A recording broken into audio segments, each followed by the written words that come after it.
My parents and sister booked a wellness retreat for me and my 7-year-old daughter. By day 3, I realized it was a trap. No phone. Just cameras, locked doors, and a fake diagnosis. Then I overheard a conversation. Her child will go into custody. 13 days later, they regretted it. Family is supposed to be the people you trust, even when your whole world falls apart. The ones who've known you since childhood, and stay anyway. The ones who say, "We just want what's best for you." And you believe them. Because they're family. I believed them too. My name is Nicole. I'm 37. I'm the mother of a 7-year-old girl named Sophie. My life hasn't been a fairy tale, but it wasn't a disaster either. Until recently. Jason, my ex-husband, and I split up 3 years ago. No scandals. Almost friendly. He worked in tech, then launched a startup. Things took off. Suddenly he was on local magazine covers, in 40 under 40 lists. Money. Clients. Trips. Sophie stayed with him on weekends. He wasn't a bad dad. If anything, he tried too hard sometimes. We texted about school, the dentist, her dance class. Sometimes we even laughed on the phone. It wasn't love anymore. But there was respect. And that mattered. Then he died. Car accident. Instant. I found out from the police. Then came the calls. The funeral. The tears. And then just numbness. Not all at once. But slowly I realized, everything holding me together was gone. Just me. And Sophie. And silence. I tried to hold on. Got out of bed. Did her hair for school. Made oatmeal. Listened to her talk about Mrs. Harper, her teacher, whose bracelets jingle all day long. I nodded. Smiled. But inside I was breaking. "You need a break," my younger sister Allison said one morning over coffee on our parents' porch. "This isn't just burnout, Nick. You're scorched." That was Allison. No drama, just truth. Beautiful, successful, childless by choice. A condo in Bellevue and a subscription to every self-care retreat on the West Coast. "A break," I repeated, almost laughing.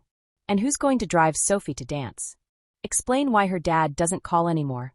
"I will. Mom. Dad. We're all here. And..." She hesitated, then pulled a glossy brochure from her tote. "There's this place. A forest center. Women's retreat. Very private. Not a clinic, nothing like that. Just care. Quiet.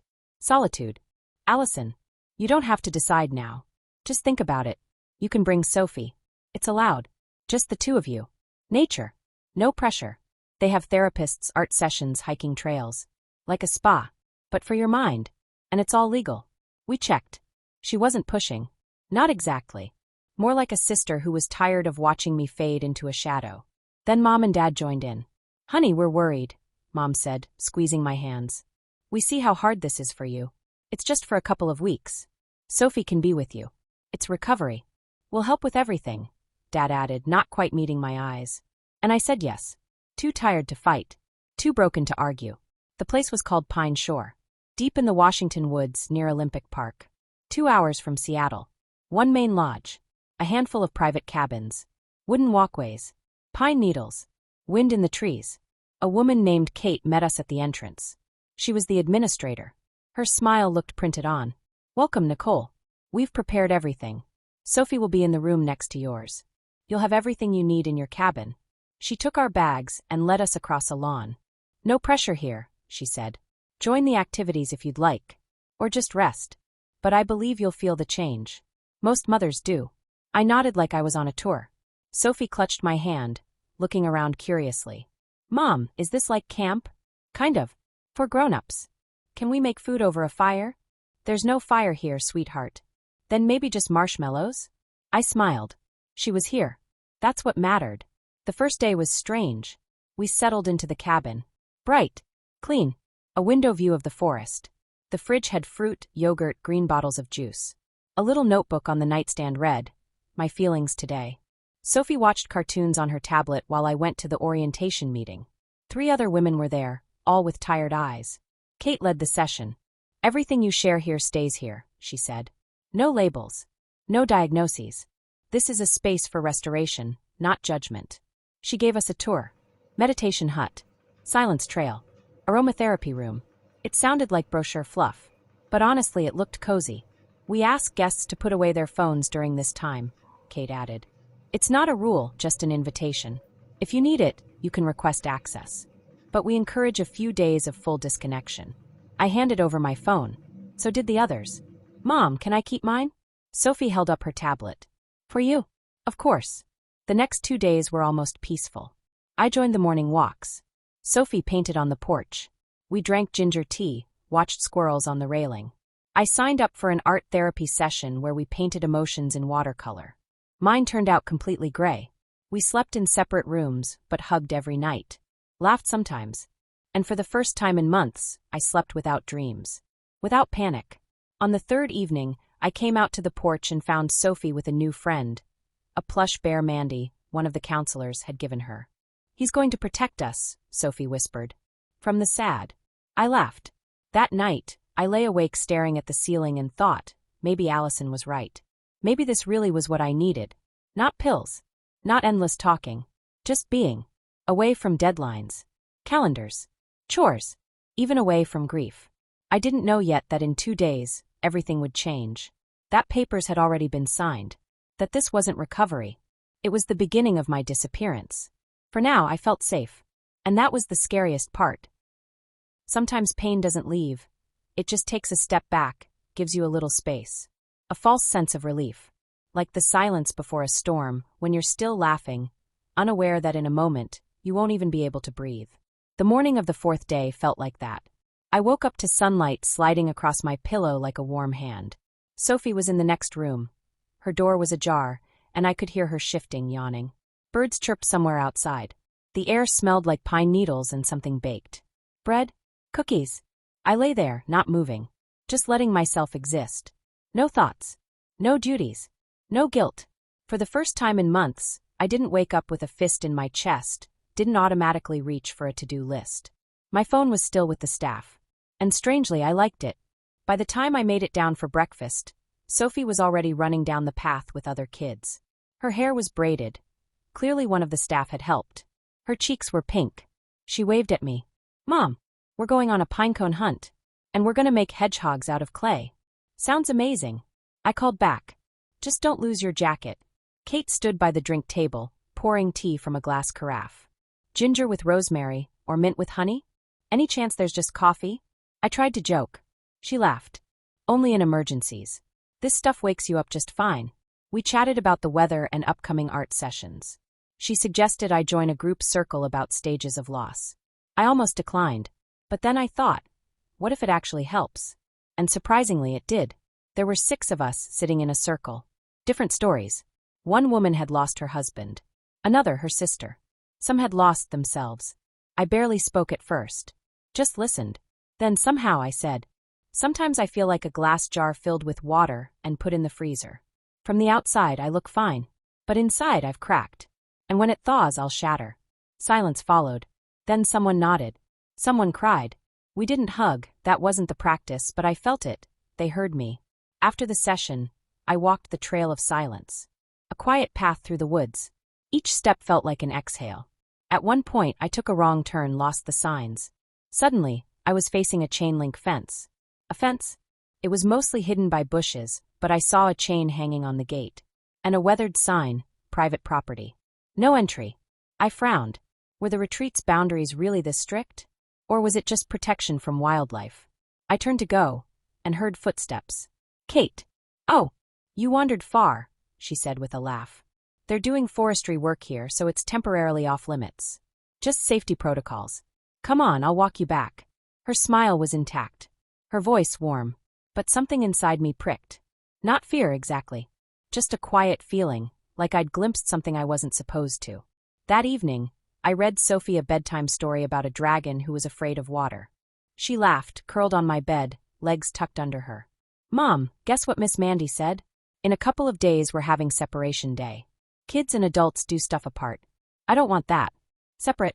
I asked. Yeah. So we kids can carry the light, and grown-ups can rest from responsibility. It sounds weird. Maybe it's just a game. Or a workshop. But I'm not responsibility. I'm your daughter. She said it so seriously it caught in my chest. You're my favorite girl. Always. We're a team. Even if I'm in a different cabin? What? They said if a kid is super independent, they can move to the kid's wing. But I said I didn't want that. No one's moving you anywhere while I'm here. Got it. She nodded. I just wanted to say it ahead of time. I fell asleep uneasy. And sometime in the night, I woke up thirsty and went to get water. The main house kitchen was half dark. Just a night light over the sink. I was about to leave when I heard voices, quiet, behind a thin divider. She's adjusted quickly. Not asking questions. Perfect. We'll file the first part of the paperwork tomorrow. It'll get easier after that. And the kid? We'll find a way to separate her. No need to rush. I froze. My heart climbed into my throat. Quietly, one step, then another, I backed away. I didn't know who they were talking about. But my skin knew. Back in the cabin, I lay awake staring at the ceiling. Sophie slept, arms around her teddy bear. I couldn't make logical sense of what I'd heard. Couldn't connect it to anything real. Maybe I misunderstood. Maybe it was just exhaustion. But one thing was clear. I wasn't letting Sophie go to any kid's wing in the morning. Breakfast was normal. Smiles. Oatmeal with fruit. Sophie sketching on the porch. Everything was too normal. Too smooth. Then Kate brought me a letter. Balanced on a wooden tray like a menu. From your sister. We pass on personal mail. Hopefully nothing urgent. Ellison's handwriting. Steady, confident. Nick, we're so glad you're improving. Everyone here says great things about you. I know you were hesitant, but you're strong, and you'll get through this. If all goes as planned, you won't have to worry about anything anymore. Just rest. I'll handle everything. Love, L. I read it twice. Then a third time. In every word I felt it, not care. Not encouragement. Control. That evening, Sophie was supposed to join a kids' nature session. Mandy waited by the trail, wearing a new staff uniform. Today's nature bonding day. We're going across the ridge to build shelters. Nicole, you can relax, spa time, maybe a massage. I'm coming with her, I said. Oh, usually parents. I'm coming. We believe in letting children explore independence. I'm her mother. We locked eyes. Mandy's smile widened. Of course. If that's what you want. I walked with them to the trail fork. Sophie waved. Mom, it's fine. We'll be back soon. I nodded. But I didn't leave. I waited behind a tree until they were out of sight. Then slowly returned to the cabin. Something was changing. I could feel it on my skin. The world around me didn't feel peaceful anymore. It felt designed. And in that moment I knew. I wasn't resting. I was inside someone else's system. And it wasn't mine. I woke up to a silence that didn't feel right. Sophie usually murmurs in her sleep, kicks off blankets, gets up to find water. But that night, nothing. No creaking bed. No shifting. Just emptiness. I got up, walked to the next room. And froze. Empty bed. Teddy bear on the floor. Pillow smoothed out. Sophie, I whispered. My voice still shook. Sweetheart. No answer. I grabbed a hoodie, ran to the porch, scanning in every direction. Morning mist. Grass-scented air. No one. Just wind and faint footsteps in the distance. I sprinted to the main house and straight into Kate's office. Where is my daughter? She didn't flinch. Nicole, everything's okay. Sophie's at a morning art session by the lake. We thought a change of scenery might help. You've been doing so well, we wanted to give you a little space. You decided? Everything's under control, she said gently. She's safe. They didn't tell me. Didn't warn me. They just took her. I nodded. Mechanically. Smiled like I believed her. Walked out. Inside, I was screaming. The next 2 days passed like water through my hands.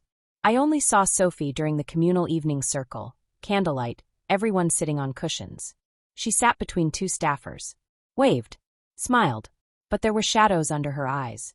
I tried to approach. Someone guided me gently to my spot.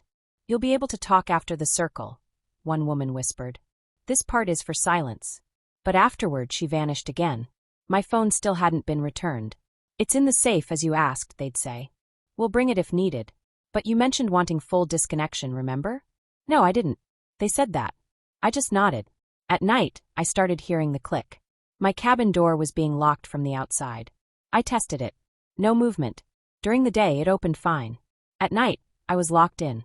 The windows only cracked open, never fully. Just enough to let in air. And on the ceiling, a tiny black dot. A camera. I climbed on a chair. Yep. A lens. They were watching me. This wasn't a retreat anymore. It was a trap. Everything clicked on day 5. I was walking past the admin building when I heard Ellison's voice. Just expedite it. We can't risk delays. The notary's lined up. The judge is ours. All we need is the center's report. Kate's voice followed. We've drafted it. It states Nicole shows signs of instability.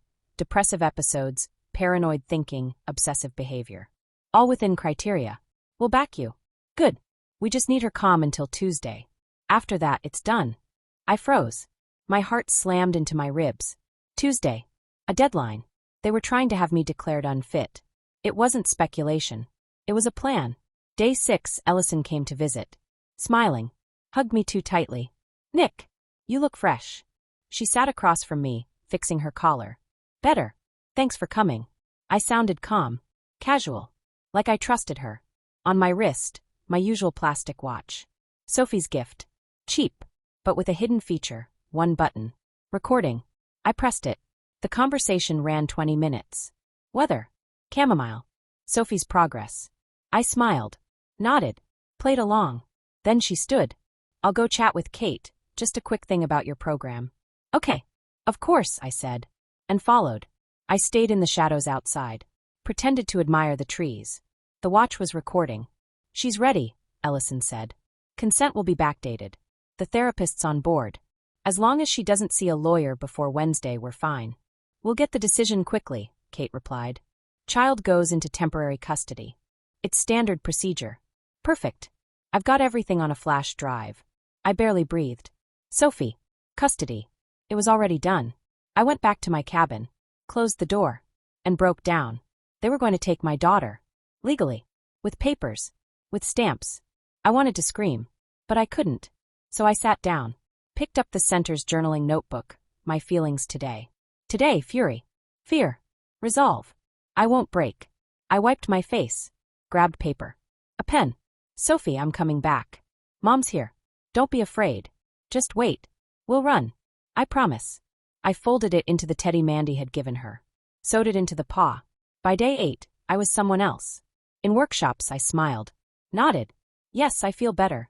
Yes, breathing exercises help. Yes, I trust the process. They bought it. At night, I studied the grounds. Tried on shoes. Counted steps from my cabin to the garden shed near the back gate. No cameras there. Just a door.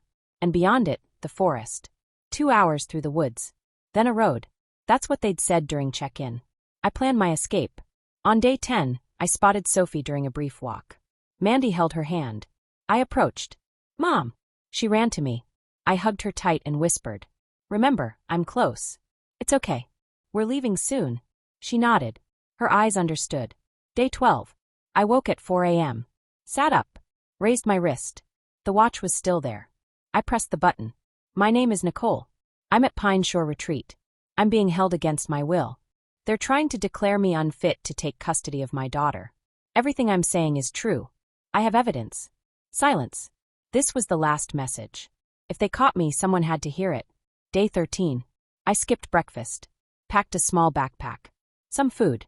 A water bottle. Pocket knife. Bandage. Anything I could find. Left the door ajar. Arranged the sheets to look like I was still sleeping. Then slipped out the bathroom window. Squeezed through. Ran along the fence. The gate was unlocked. I paused for a second. Mist rolled over the path. A bird cried somewhere above. I'm coming, Sophie. And I stepped into the trees. Into the unknown. Into freedom.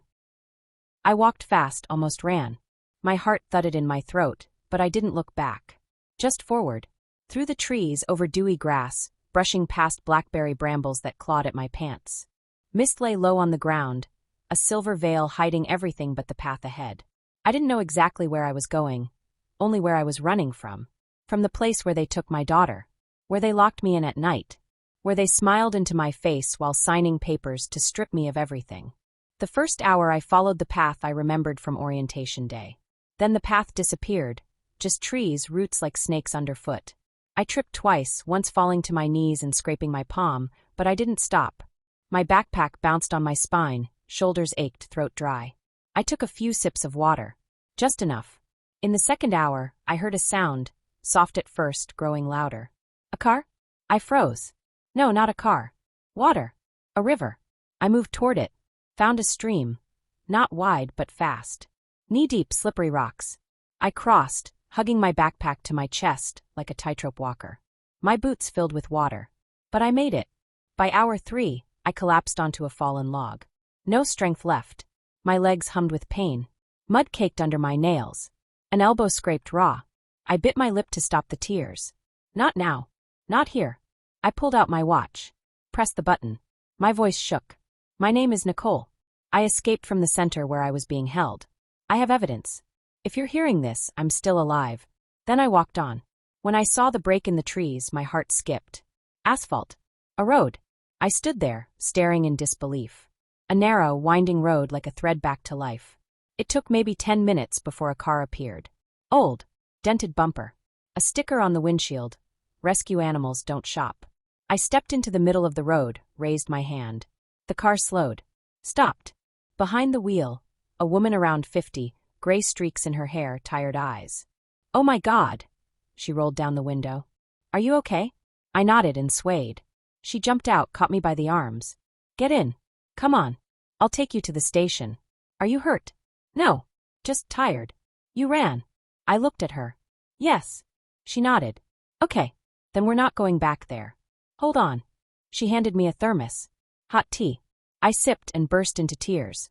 We drove in silence. Her name, I later learned, was Janet. As we bounced over curves, she called someone on speaker. Al, I've got a girl here.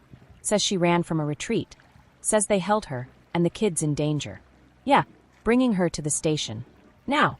The police station was tiny. Rural. Flag out front. A snack machine humming by the wall. They gave me a blanket. Water. A room to sit. A female officer. I told her everything. From the first day to the escape. No panic. Just facts. I have a recording, I said, taking off the watch. It's all here. Conversations with my sister. With the staff. They took the watch. Downloaded the files. Half an hour later, a gray-haired sergeant walked in. Sharp eyes. We listened. This is serious. We're contacting the district attorney. First, we need to make sure you and your daughter are safe. Will you confirm everything under oath? I will. They registered me as a complainant. Issued an emergency protection order. Called a duty attorney and a child services rep. I slept that night in the break room. On a cot, under a stranger's blanket. A cop sat by the door, not to guard me, but to guard against anyone coming in. I woke at 5. Foggy head. Bitter mouth. But my heartbeat was steady. Was I safe? Not yet. But maybe almost. At 7 the attorney arrived. Young. Wore jeans and a hoodie. Tablet in hand. I'm Marissa Clark. I'll represent you until you hire someone long-term. We're filing for emergency intervention. If we're lucky, we can get a temporary stop on all custody proceedings. We'll need your testimony again. Submit the recordings. You'll also get an independent psych evaluation. It's going to move fast. I nodded. Every word was air. Sophie, my daughter. She's still there. We'll alert child services. If she's being held without your legal consent, they're obligated to act. At 9, the phone rang. The center reported Nicole missing. Requested a welfare search, the sergeant said. He glanced at me. But we've already looped in the DA's office. A preliminary investigation has begun. They'll say I ran because I'm unstable, I said. And we've got the recordings, Marissa replied. And your sworn statement. We can work with that. I pulled out the notebook. My feelings today. And wrote. Today, freedom. Pain. The beginning. Sophie, I'm coming. And no one is going to stop me. I sat in the interview room, on a hard plastic chair, hands wrapped around a mug of coffee that had long gone cold. No cameras. Just a single lamp above, its light flickering like a tired heartbeat. But for the first time in weeks, I didn't feel afraid. I was in a real police station. With real people. Badges. Forms. Laws. And it seemed, finally, someone was listening. Miss Slater? A man in a slate-gray shirt appeared in the doorway. Detective Harris. May I? I nodded. We've looked over the initial report. Pinehore Center. Escape. Allegation of child abduction and falsified medical evaluations. It's a complicated situation. It's not a situation, I said. It's my life. My daughter was held without my consent. They tried to declare me unfit to take away my rights. That place isn't a retreat. It's a trap. He sat down slowly across from me. You understand how this sounds? Of course. I'd expected that. Still, his tone made my chest tighten, like he was still weighing whether I was delusional. I understand, I said. But I have proof. Here. I placed the watch on the table. Plain gray. Cheap. Childlike. He looked at it. That's a recorder. It has audio of my sister and the center director discussing the plan. You recorded them intentionally? Yes. He nodded, picked up the watch carefully. A woman entered then, mid-40s, glasses, folder and notepad in hand. Linda Foster, Department of Child and Family Services, she said. I got the emergency call.